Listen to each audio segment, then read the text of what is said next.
Le projet Mimedi a vu le jour en 2017 et il fait l'objet d'un constat. Il fallait trouver des technologies de rupture qui nous permettent de produire à la fois à plus grande échelle et également à moindre coût des biomédicaments qui sont au service de l'ensemble des patients. On a développé un système de production de biothérapie destiné dans un premier temps au marché des carticelles, qui est un médicament assez prodigieux pour guérir les cancers. Et c'est un système qui est adaptable à tout type de biothérapie pour demain. Malheureusement, c'est un médicament qui a un coût de production important et le prix à la dose pour le patient, c'est 300 à 320 000 euros. Notre objectif, c'est de pouvoir réduire ces prix en automatisant le système de production, qui aujourd'hui est très complexe. On avait besoin d'un apport de micromécanique pour miniaturiser et faciliter cette fabrication du candidat médicament et aussi d'aller beaucoup plus vite dans l'accès au marché et au déploiement de cette technologie au niveau mondial.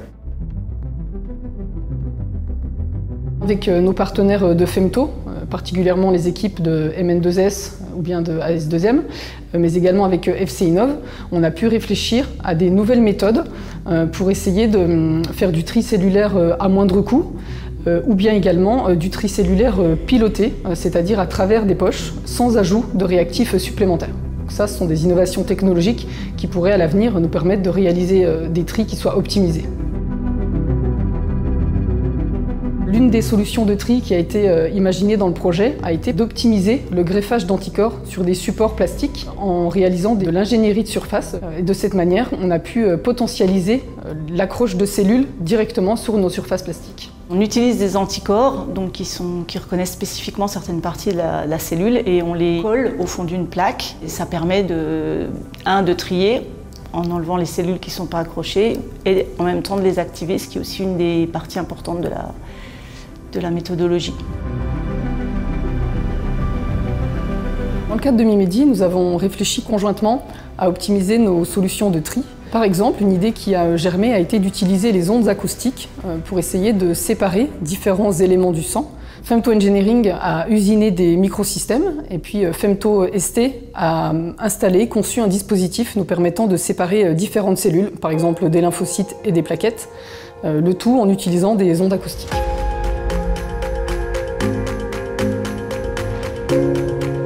Un certain nombre d'étapes nécessitent un contrôle qualité des médicaments de thérapie innovante et dans ce cadre-là, il y a un besoin de détecter la présence de bactéries et notamment les bactéries pathogènes qui pourraient être présentes dans ces médicaments de thérapie innovante. On a réussi à monter un projet autour de la détection de la contamination bactérienne par spectroscopie optique. Ce système de spectroscopie optique se fait sans contact, sans échantillonnage et on est directement à l'intérieur de la flasque. Ce qu'on a apprécié dans ce consortium Mimedi, c'est de pouvoir bénéficier de l'expertise de tous les partenaires, notamment à travers les ateliers de créativité. On a réussi à créer un dialogue entre les biologistes et les spécialistes de la microtechnique. C'était pas facile au départ. On a réussi à se comprendre et à définir nos besoins.